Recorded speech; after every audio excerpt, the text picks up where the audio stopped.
welcome everyone. So we have Swami Ramananda, who is the director of Integral Yoga Institute here in San Francisco, and Andrea Stern, who is one of the co-founders of Tendwell Collective and owner of Satori Yoga. I think the first thing that might be nice to do is to start off with a poem. I know Swami Ramananda would love this, and Can't go wrong with that. especially when it's Hafiz. Yeah.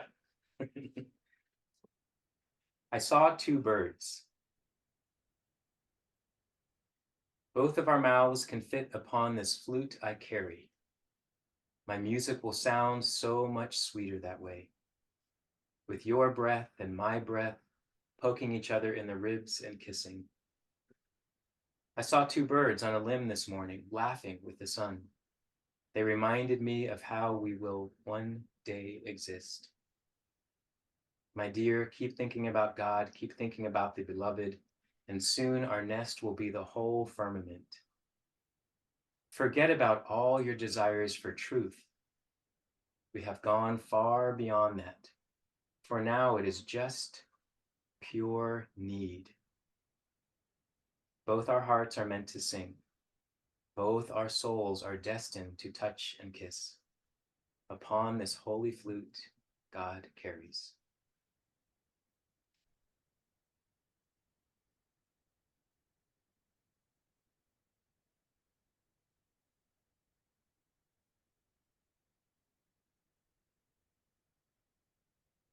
I was particularly struck with this one in the line that says, forget about all your desires for truth. Mm-hmm. We have gone far beyond that. For now, it is just pure need. And that will kind of lead us into a little bit of a description about our talk. And the goal here is I'll prompt a little bit before we have this discussion. So the name of the talk, TLP Talks, Truth, Liberation, Peace, was inspired by the kind of the eruption of an ongoing event that we maybe can see as punctuated on October 7th. And there was a deep need to find a way to talk about what was happening and to want to be able to get into dialogue without immediately feeling in a polarized situation, which was happening with me and my friends. There didn't feel to be a way to create neutral ground. It felt any kind of ideas or thoughts meant one thing or the other. You're either this way or you're that way. And it actually honestly felt hard to have both, or to hold both options of just simply wishing for peace.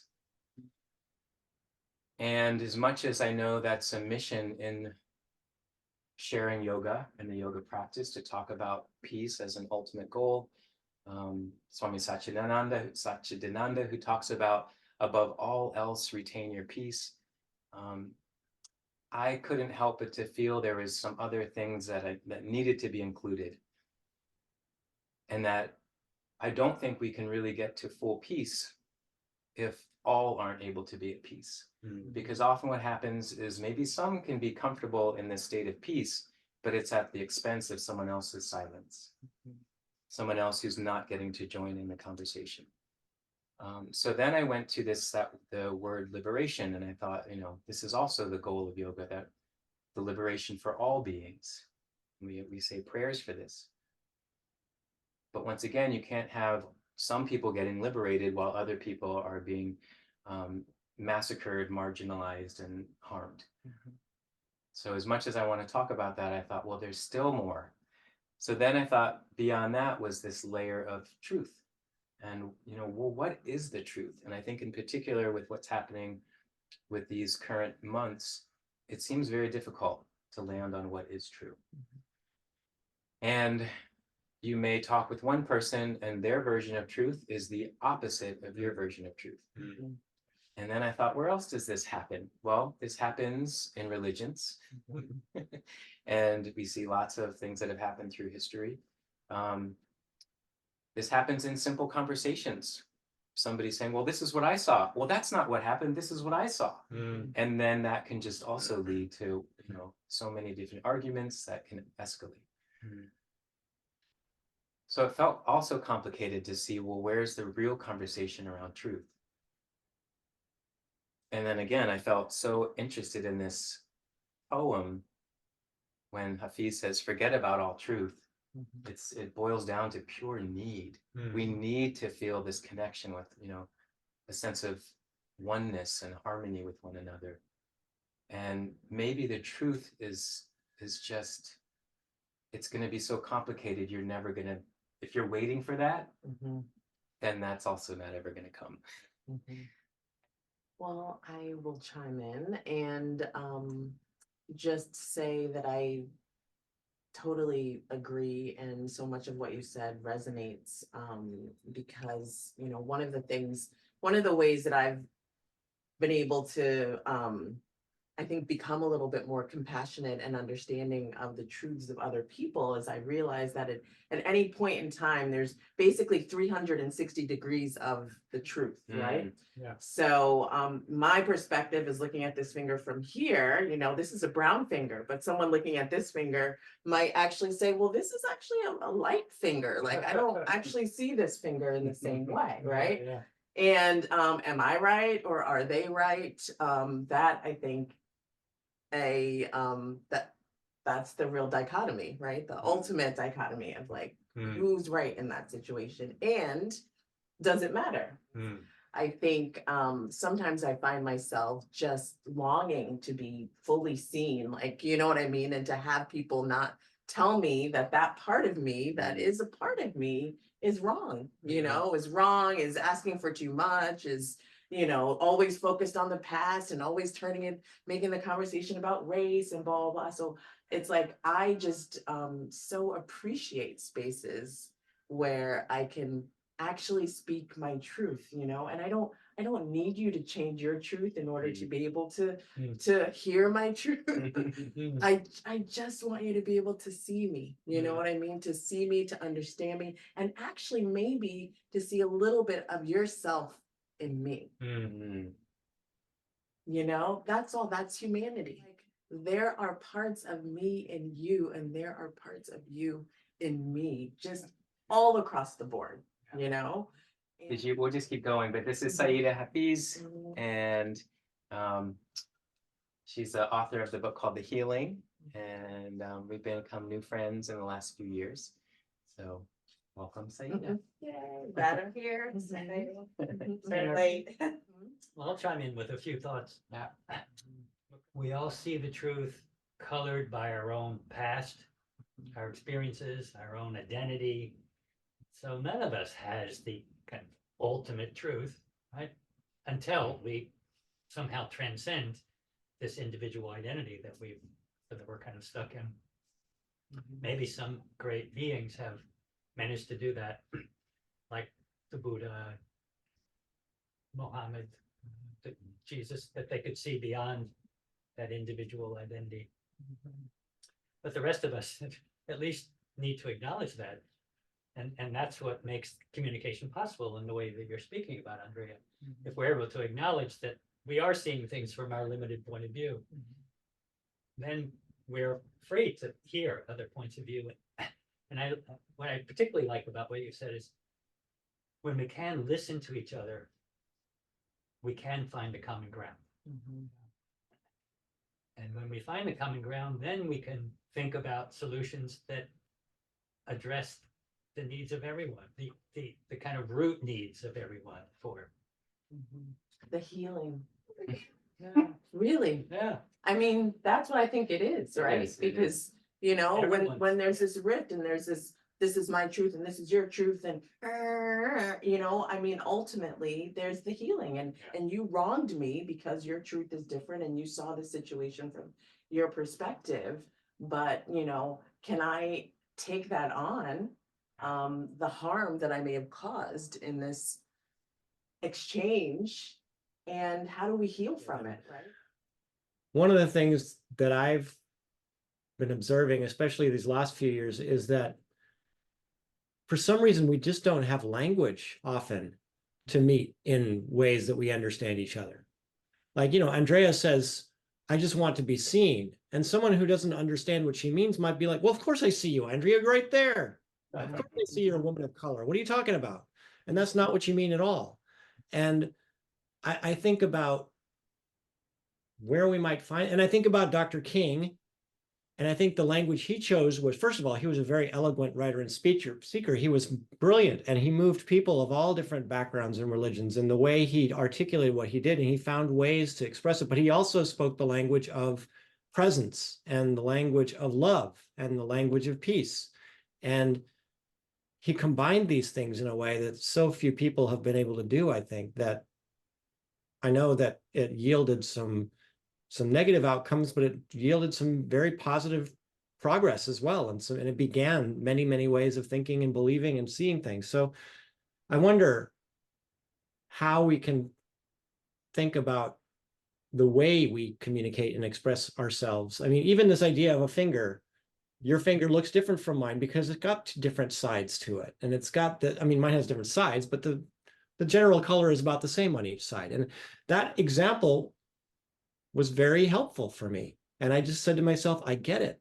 I understand what she's saying. And I agree. I see it. And my experience is different. And I'm coming from an experience that's very different. And now I'm open to talking more. And so I'm hopeful that we can continue to try to find language rather than say, this is the way it is, and that's the way it is, and somebody doesn't even understand what this and that really mean. I've been able to grow when, one, you guys are saying this, when I release my needing to be right. Yes. So if I could start there. And then I love the exercise of asking like the 5 whys of something that I believe when I go through like a year process of challenging everything I believe, even though I'm comfortable with what I believe, of like, well, why do I believe that? And then I keep going to the layers. Well, okay, if I believe that because of this, then why do I believe that? And keep going, at least to the 5 whys to see what might be at the center, just to have that self inquiry. And I think when, like you were talking about, you can go in history and be like, oh, it was this person's land before was that. And one is we don't even own the land, but it's like, okay, so why do they feel that way? And then like keep going to those layers and having that dialogue of just asking folks, hopefully in a non-confrontational way of like, so tell me like, okay, so you believe this because, and like, why do you believe that again? And like, just kind of keep peeling away that onion to see if we can begin to start creating that dialogue and language.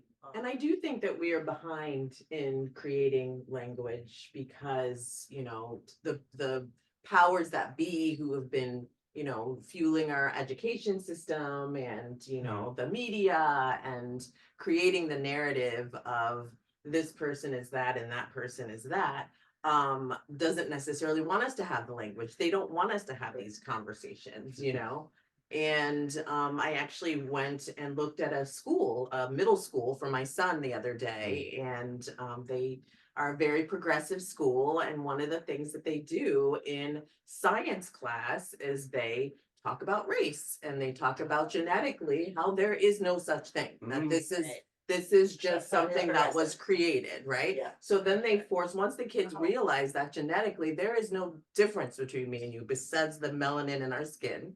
Then they start to have an actual conversation. So they're teaching kids in 5th grade how to talk to each other about race. The goal is to create human beings who are comfortable speaking with anybody and everybody. Yeah. And A friend of mine, Michael Lerner, talks about what he calls a polycrisis that's happening right now. Yeah. Overlapping crises, and they're all interconnected. Yeah. And they're all impacting each other. And right now, there's nothing much slowing it down. If we ask these questions, why enough, we get to the very root need that someone has and is trying to meet behind their point of view, which is something about being safe and surviving and having connection.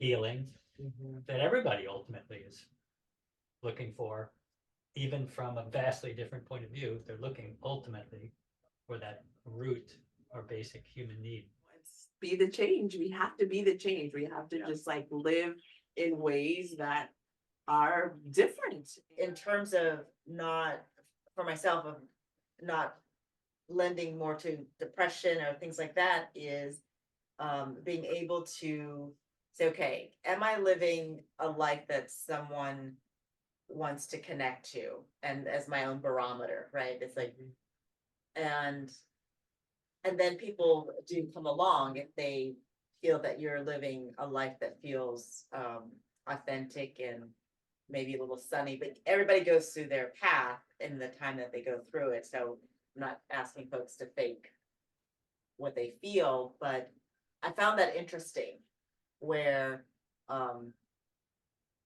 you know, people want to connect to or want to feel that kind of radiance, that love, that participation, and to be heard or seen. Mhm. And so often, I just find like if you have that space, it's surprising of like just holding space for someone to process anything that they want to express and not judge it. You know, even if it does may initially sound a little bit, but like, oh, because for me, then I go like, well, why am I judging that?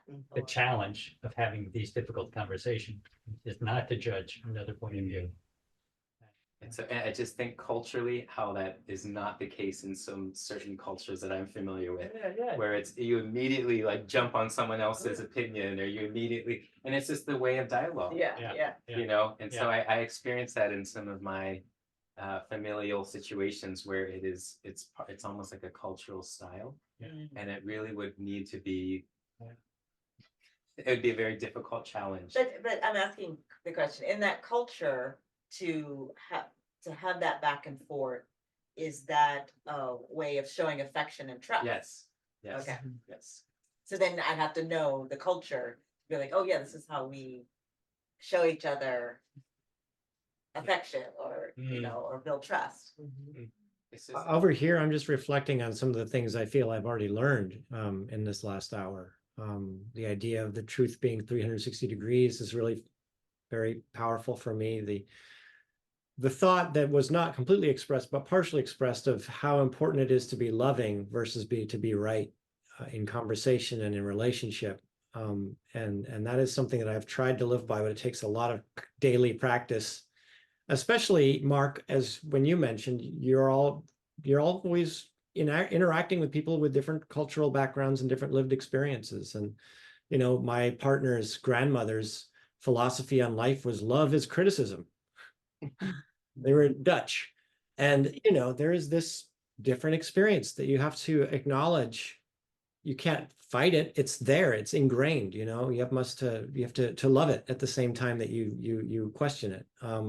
I'm also really, really intrigued by practicing the 5 whys. I think that's a wonderful practice to take a conversation peacefully to another level.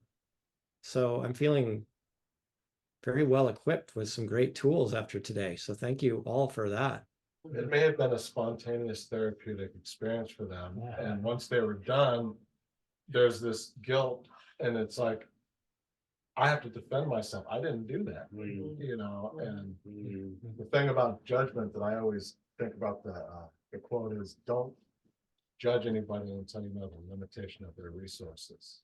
And it's like, okay, what is going through this person's head when they did that? You might not ever know, and you might not know what they experienced while they were doing it, and it may have actually given them some sort of joy. But then it's like, oh my God, I'm feeling awful, and I've destroyed this person's plant and property, and the only thing I can think of to protect myself is to deny it. That speaks volumes about the things going on. So with Yeah. and that does bring us to Our therapy section. It's- Yeah.